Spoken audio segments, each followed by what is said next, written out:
Hello and welcome back. 2 videos in one day, not 4. I looked like Ringo Starr there for a second. Peace. No, 2 videos in one day. Glad you're back. Thank you very much for being here. Oh my goodness, I've done it to myself again. I've incepted myself. How did I do that? Where did I do that? Hello and welcome back. Oh my goodness, 2 videos in one day, not 4. I looked like Ringo Starr there for a second. Peace. No, 2 videos in one day. It totally. I incepted myself, everybody. That was crazy. I had no idea that was open. It's close. I've got so much going on. It's 9 o'clock at night. So thank you very much for joining me. My name is Gavin. This is my channel. We like to cut past all the fluff and sensationalism and true crime, just kind of get to the meat of things. I love documents, and man, I just feel extra hairy. It's time to take care of this. Okay, you guys don't care.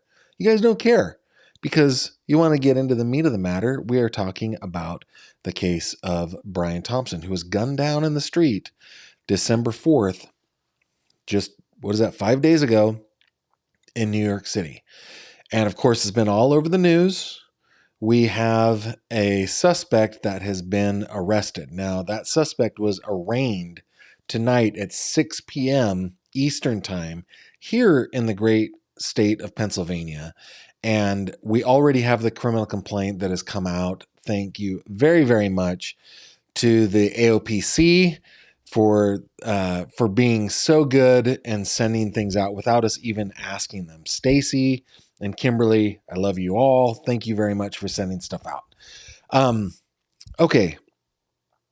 Our suspect is this guy, a guy named Luigi Mangione or Mangione, or I don't know how he says it, how he particularly pronounces it, but we're going to learn a little bit about him very briefly. Before we get to the document in question, I want to give some people some time to join us. Let's just learn about him briefly. This story came out earlier today. Here he is, person of interest that is identified. Okay, the person of interest in UnitedHealthcare CEO Brian Thompson's killing has been identified as 26-year-old computer whiz who graduated as valedictorian from his Maryland prep school. Luigi Mangione of Towson, Maryland, was carrying a weapon similar to the one used in the fatal shooting of Thompson when he was arrested in Altoona, PA on Monday, this very day. New York City Police Commissioner Jessica Tisch told reporters, at this time, quote, at this time, he is believed to be our person of interest in the brazen targeted murder of Brian Thompson, CEO of UnitedHealthcare, last Wednesday in Midtown Manhattan. Tisch said in a press conference on Monday. The break in the case came from a Pennsylvania McDonald's employee who noticed as Mangione was sitting there eating that he resembled the suspect seen on the New York Police Department's wanted posters. NYPD Chief of Detective Joseph Kinney said he had identification with his name on it as well as a fake ID when he was taken in for questioning, law enforcement sources told the New York Times.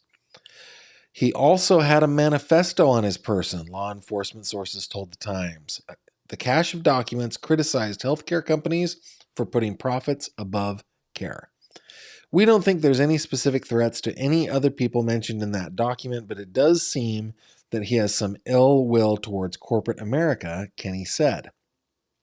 Mangione, who is one of 6 kids, graduated as valedictorian from the Gilman School in Baltimore, where he played soccer, according to the Post. The boys' school in Baltimore, where tuition is currently more than $37,000 a year, acknowledged in a letter to its community that Mangione was an alumnus. Quote, we recently became aware that the person arrested in connection with the killing of the UnitedHealthcare CEO is the Gilman alumnus, Harry P.A. Smith, the head of the school, wrote, according to the Post.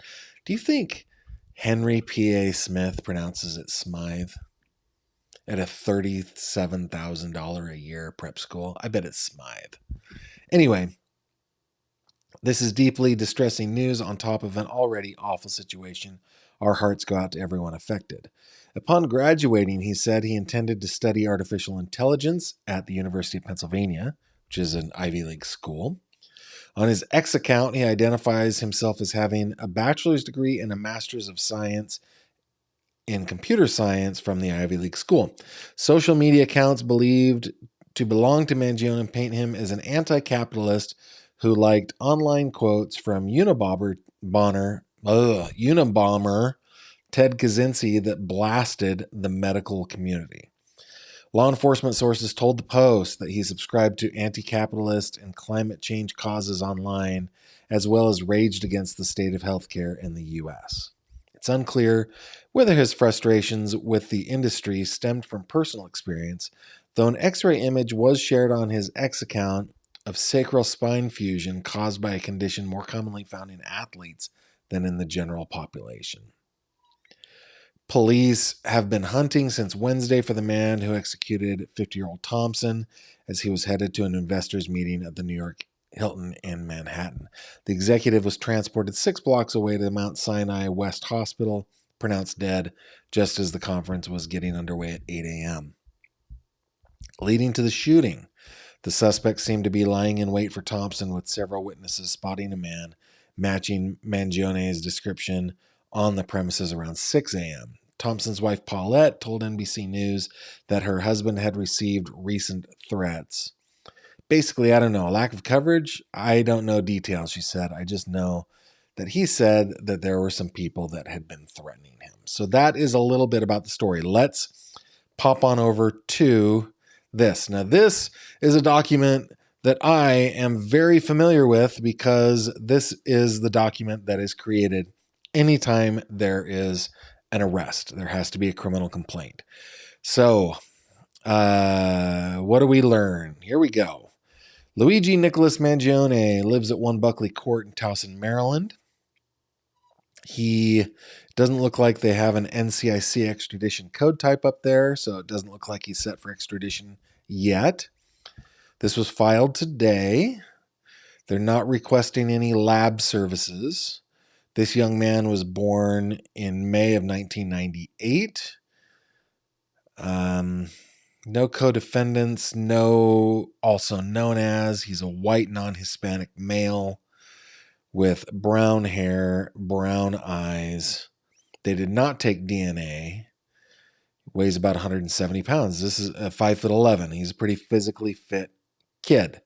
Has not been fingerprinted yet. Okay, nothing about his vehicle or anything like that. And then these are the affiants, Tyler Fry and Joseph Detweiler from the Altoona Police Department. Wow, what a caller. What a caller to catch, right? I mean, this is a case that is important to the nation. People are watching this. This is a crazy case. And in little Altoona, PA, which, I don't know, Altoona is probably about two hours away, 2.5 hours from me, probably. It's not that big of a place. What a caller. Goodness. Okay. So, what is he being charged with? He is being charged with forgery, 1 count. It's a second-degree felony. A person is guilty of forgery if with intent to defraud or injure anyone, or with knowledge that he is facilitating a fraud or injury to be perpetrated by anyone, the actor utters any writing which he knows to be forged in a manner specified in paragraphs 1 or 2 of the subsection. I'm sure that is his ID, right? Offense number 2 is firearms not to be carried without a license. Now, here is the funny thing. In the Commonwealth of Pennsylvania, you can open carry. Like if he just had it on his hip, he would be perfectly legal. Of course, that would raise suspicions in a lot of places here in PA. But it appears that he had it concealed on his person. That's a 3rd-degree felony. So offense defined except as provided in paragraph 2, which I'm sure is a carry conceal permit, something like that. Any person who carries a firearm in any vehicle or any person who carries a firearm concealed on or about his person, except in his place of abode or fixed place of business, without a valid and lawfully issued license under this chapter commits a felony of the 3rd degree. Yeah, don't go doing that. Offense number 3, tampering with records or identification. This is a first-degree misdemeanor. A person commits a misdemeanor of the first degree if he knowingly has no privilege to do so. He falsifies, destroys, removes, or conceals any writing or record or distinguishing mark or brand or other identification with intent to deceive or injure anyone or to conceal any wrongdoing. I think this might be the whole ghost gun thing. Maybe. It might be his ID as well. I'm not sure. Let's keep going. Offense number 4, possession of instruments of a crime. So, criminal instruments generally, a person commits a misdemeanor of the first degree if he possesses any instrument of crime with the intent to employ it criminally. All right. Offense number 5, false identification to law enforcement authorities. Okay, this is a third-degree misdemeanor. Caught one count of this. A person commits an offense if he furnishes law enforcement authorities with false information about his identity after being informed by a law enforcement officer who is in uniform or who has identified himself as a law enforcement officer that the person is the subject of an official investigation of a violation of law. Yeah, don't do that. Don't be told, hey, we're investigating you, and then say, my name is Schmavin Gish. Don't do that. That will get you that count. All right. Offense number 5, description continued. Okay, so this is the affidavit of probable cause right here. It looks like, yeah, we're going to read it, but it looks pretty short. Here we go. The first paragraph is typically just like the bona fides of the affiant. I don't know what's going to happen here. Let's read. To wit, on the aforementioned date and time, December 9th, 2024 at 9:14 a.m., affiant Patrolman Fry and co-affiant Patrolman Detweiler with the Altoona Police Department were dispatched to 407 East Plank Road, Altoona, for a suspicious male who resembled the male from a recent shooting in New York from December 4th. Officers were advised in the dispatch notes that the male was wearing a medical mask and a beanie. Upon arrival, officers were able to locate the male matching the aforementioned description sitting in the rear of the building at a table. He was wearing a blue medical mask and was looking at a silver laptop computer that was placed on the table. The male also had a backpack on the floor near the table he was sitting at. Co-affiant made contact, this is Patrolman Detweiler, with the male and informed that officers were called to the McDonald's for a suspicious male matching his description. Detweiler asked the male to pull down his medical mask so he could see his face. The male complied and pulled down his mask. Both officers immediately recognized him as the suspect from the New York City incident after seeing photos released of him from media sources. Detweiler asked the male for identification and provided officers a New Jersey driver's license bearing the name Mark Rosario and the date of birth of July 21st, 1998. Patrolman, Fry took the license and ran the information through the dispatch center. Co-affiant asked the male if he had been to New York recently, and the male became quiet and started to shake. Yet that's actually a little surprising to me because in the video, I'm not going to show the video because I got demonetized on the last one, but in the video where he is seen shooting Thompson, he is calm and collected, man.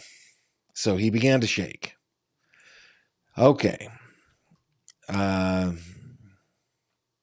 Additional units from the Altoona Police Department arrived on scene to assist Fry and Detweiler in identifying the male. At this time, dispatch was unable to find any information on NCIC with the information provided by officers. Shocking that a fake identification is not in NCIC. Guys, do not give a fake identification to law enforcement. Don't do that. Also, don't go around shooting people. Don't do that either. All right. Lieutenant Hanley arrived on scene and also ran the information the male provided to officers, but still found no record was able to be found. It is as if this is a fake identification. The male was advised that he was under an official police investigation, and if he lied about his identity, he would get arrested. The male then stated that his name was the defendant, Luigi Mangione, with the date of birth of May 6, 1998. The driver's license that the defendant provided officers was found to be a fake identification card. Patrolman Fox asked the defendant why he lied about his name, and the defendant replied, "I clearly shouldn't have." Lieutenant Hanley then instructed officers to place the defendant into custody for forgery and false identification to law enforcement. The defendant was placed into custody. The defendant was handcuffed and was searched on the scene. The defendant was then transported back to Altoona Police Department Station, where his property was inventoried pursuant to the Altoona Police Department's policy. During a search of the defendant's backpack, officers located a black 3D printed pistol and a black silencer. The pistol had a metal side and a plastic handle with a metal threaded barrel. The pistol had one loaded Glock magazine and 6 9mm full metal jacket rounds. There was also one loose 9mm hollow point round. The silencer was also 3D printed. Wow. Yeah, as a person who, I'm not an enthusiast about guns, but I own some and I shoot them. I've always been under the impression that they have to be so precise as to not, put yourself in danger.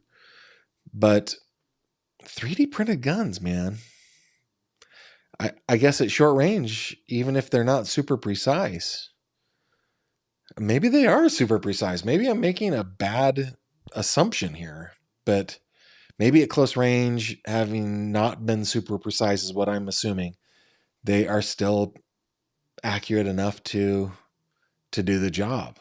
Crazy. Okay, the defendant is being charged with forgery, firearms not to be carried without a license, tampering with records or identification, instruments of a crime, and false identification to law enforcement. The defendant will need to be fingerprinted and photographed. That is the entire document. Well, the rest of the document is like, hey, I want a warrant of arrest, and I promise that these statements that I'm telling you are true, and there are 4 pages here, and blah, blah, blah, right? I'm going to, I comply with the rules and regs and so forth, and then it is Patrolman Fry and Detweiler sign their names, and it's that easy. And then that's the judge, looks like to me. 24102, it'll say it at the very top. So that is Magisterial District Judge Honorable Benjamin Jones of Altoona. By the way, district judges in the Commonwealth, guys, are elected positions. You do not need to be a lawyer in order to be a district judge, and it is where all stuff begins in the Commonwealth, all the criminal stuff, and it's where all the traffic stuff begins and ends, basically, most of it anyway. So that's the way it works here in the Commonwealth of PA. Let's get over here to your commentary. I can't wait to read this. First of all, holy cow. We've got from Ash, you live in Altoona. The news is crazy. Thank you so much for that super chat, Ash. That is very generous. I deeply appreciate that. Living in Altoona, man. Yeah, I live west of you here in the Commonwealth in a rural area. And yeah, this kind of stuff doesn't really happen out where we live, does it? PJ, thank you very much for gifting that membership. It's awfully generous of you for everybody here on the channel. Thanks for doing that. Patty, does the great state of Pennsylvania allow cameras in courtrooms? Patty, the great state of Pennsylvania is not so great when it comes to courtrooms. No, it does not allow cameras. I typically am not allowed to even take a laptop to type notes into a courtroom. That sometimes, if there's a case where the AP is going to be there or some other big agency is going to be there, and they've got very powerful attorneys or high paid attorneys, let's say, that will inundate the court with stuff. The court sometimes will do a decorum order where we can take in a laptop, but for the most part, I go in there with a pen. It always looks exactly like this, my favorite pen, and a notebook like that. And that is the limit of the technology that is allowed in Pennsylvania courtrooms at whatever level. Yeah, let's see. Gavin, I know that our healthcare system is broken, but why has this murder publicized so greatly before we knew any of the connection? I just think that it was so brazen, right? It was just so shockingly brazen. And it looked like a hit from the very beginning. It didn't look like your typical criminal violence. It looked like a professional. And maybe that's the reason we were like, whoa. Plus, I guess him being a CEO probably had something to do with it. I am disappointed in my fellow citizen who many of which have taken to social media and have written memes and so forth about them being glad or at least not surprised that this happened. This is never a way to solve our differences. I don't even understand the impulse. I don't. Nick, seems like PA has a lot going on this year. Glad you're here to cover it all. I'm glad I am too. GF, he does pronounce it that way, STS, as part of his valedictorian speech where Luigi thanked him. So he is of true Italian descent and calls himself Mangione. Huh? Pretty good. Let's keep going down. Yeah, I don't like hashtags, Jackie, like free Luigi. The man is a murderer. I'm not talking to you, Tanya. The man is a murderer. Guys, hey mods, will you get rid of that for me?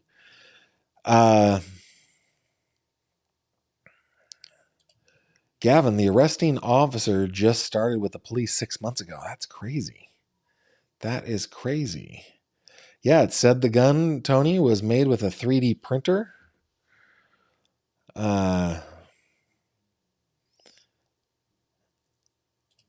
Gavin, can you give a reasoning as to why he would have done this? I'm just not making much sense of it. Well, no, I think that he was radicalized in college at Penn.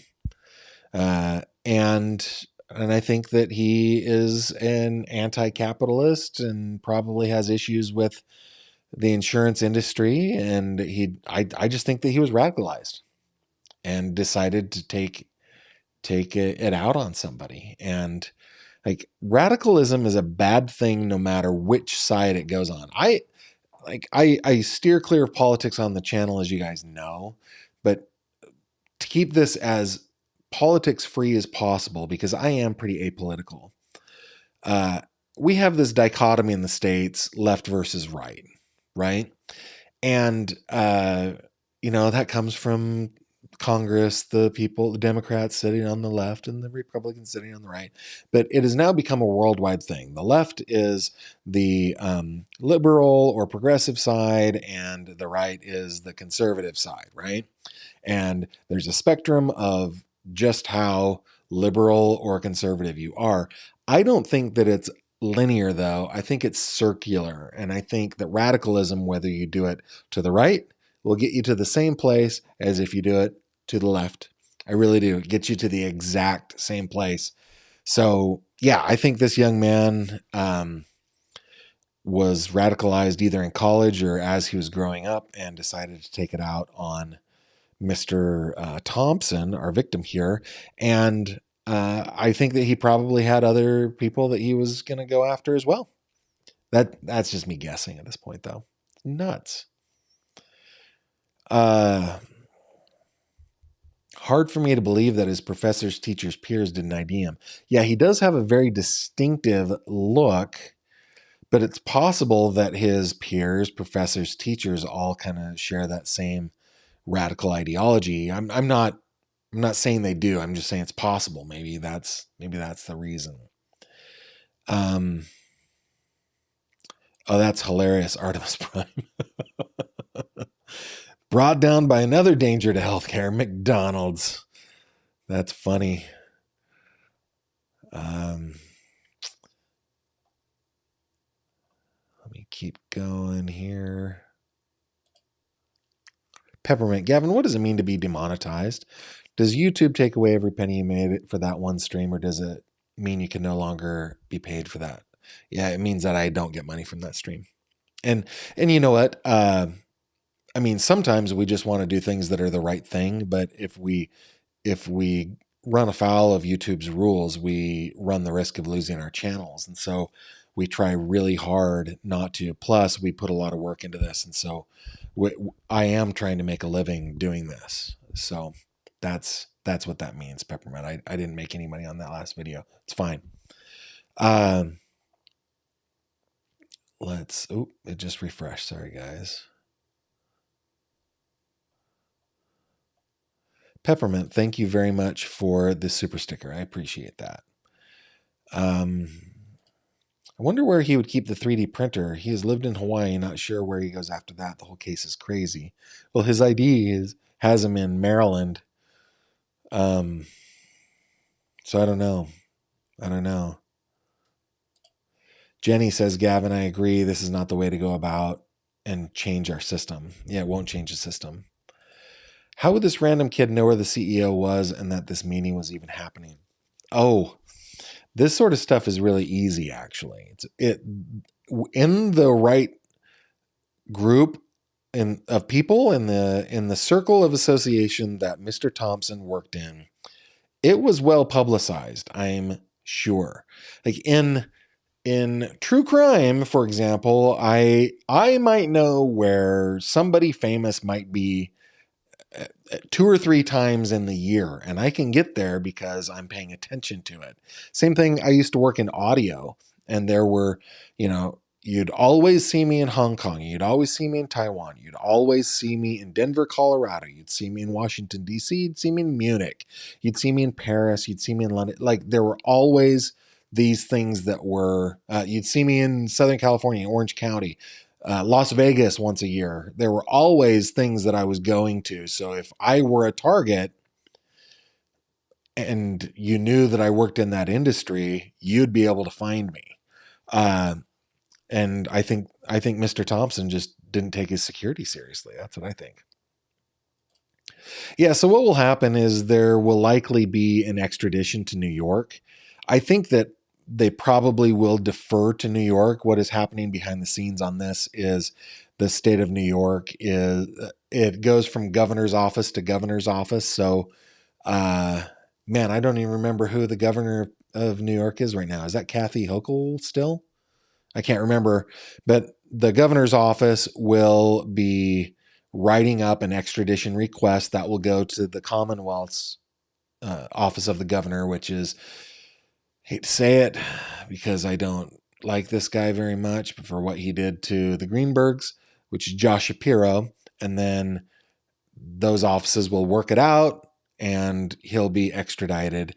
Likely, I mean, they probably will go through the whole process of charging him here in PA, but it'll probably take second chair to New York.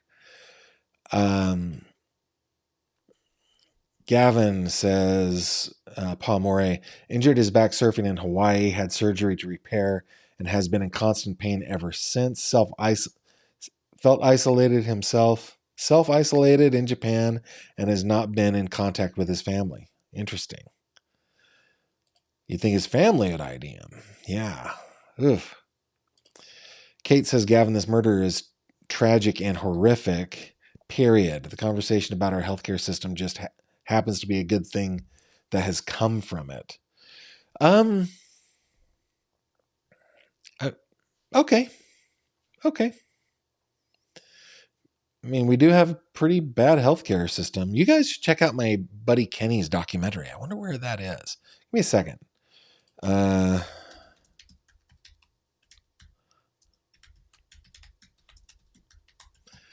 Let me look this up real quick. Yeah, this is I'm just gonna show you guys this. This is a documentary from my friend Kenny Ballantyne titled, or it's called Healing Us. It's on Amazon, and it takes a look at the healthcare system here in the United States and champions for changing the healthcare system in the States surprisingly comes from both the left and the right. And he highlights that here in Healing Us. So you guys should definitely check that out. This is my buddy Kenny. He is about the best. Devon is also the best. Taylor is also the best. I do not know Maddie, but this is a great company doing great things, and you guys should check it out on Amazon. Okay? All right. Let's bring it back over to Mr. Thompson and Mr. Mangione. Let's see. Cassie, Gavin, thank you for speaking up against the public response. He was a father, brother, and son. His family is devastated, I'm sure. Absolutely. Absolutely. And I think that anybody that has some kind of connection to reality or rationality, let's say that, because it's very easy, myself included, guys, it's very easy for any of us in any one particular facet of our life or few facets of our life, whether major or minor, to hold and espouse and cultivate radical views, right? And I honestly think that radicalness is it's irrational. It's not rational. You should be able to have rational conversations about all of this stuff. And the thing that frustrates a lot of us Americans about this is just how long it takes to affect change. But in my opinion, when we look at our written constitution, the oldest constitution in the world, and I know you Brits are going to say, no, our constitution is older, but y'all don't really have one. You have a, you call it a constitution. What is it called? You have a tradition. And anyway, in our constitutional republic, it is designed to take a long time for major changes to happen. So don't be emotionally burdened when things take a long time to change. It is designed that way because in my opinion, the founders did not like the wishy-washy way that they were treated based on the whims of the monarch at the time. So this is turning into a history and civics lecture, but don't be broken by the fact that things take a long time. It's designed that way. It's supposed to be that way, and we should be grateful that it is that way, in my opinion. Let's see. Tanya says, Gavin, the thing people don't understand: 1, a CEO can be replaced. 2 wrongs don't make a right. 3, there are 2 families now that are also victims, the CEOs and Mangione's, and it's just sad. Yeah, that I agree.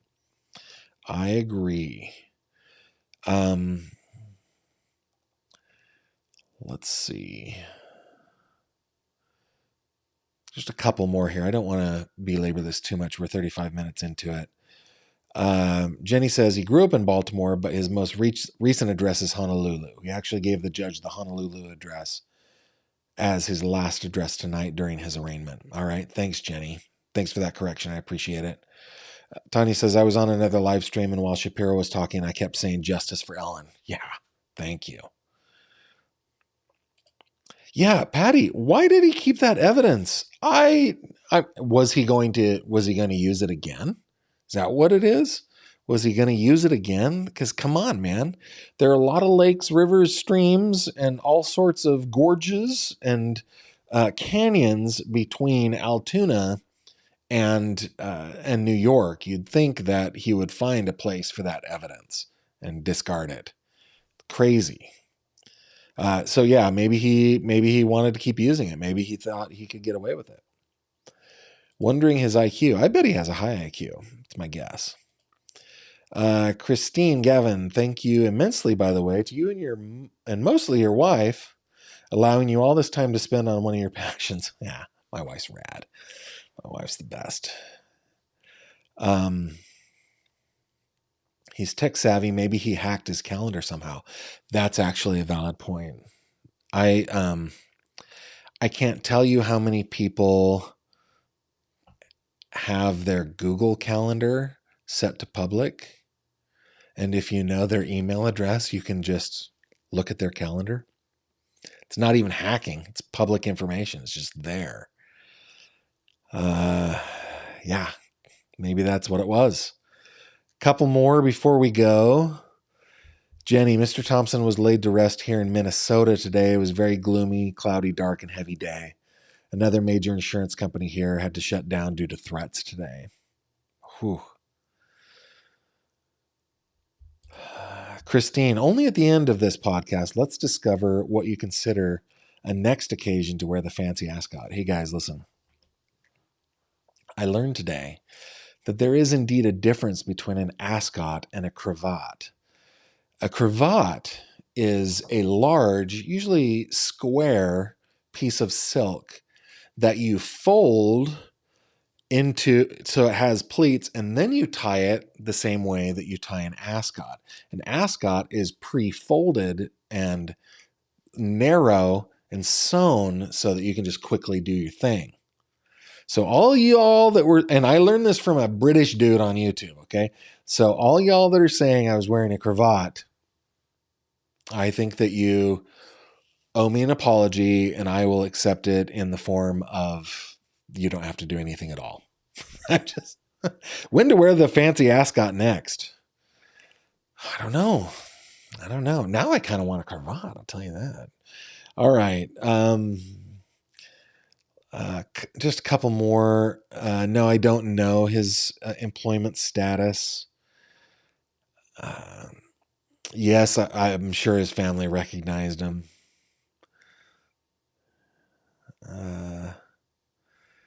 Let's see.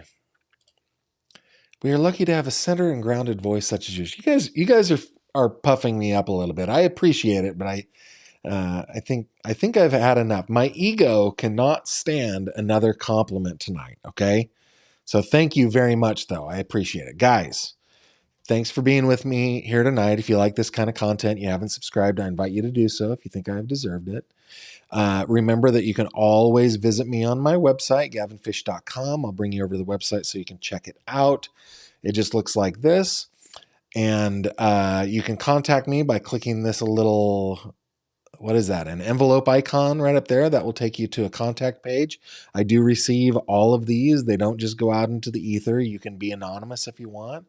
If you click on the little fishy up here, that will take you to the fish tank where somebody thinks there's a doppelganger out there that looks just like me. I don't know. I don't see it. But listen, the fish tank is a fun place to hang out. So come on over there if that is your thing.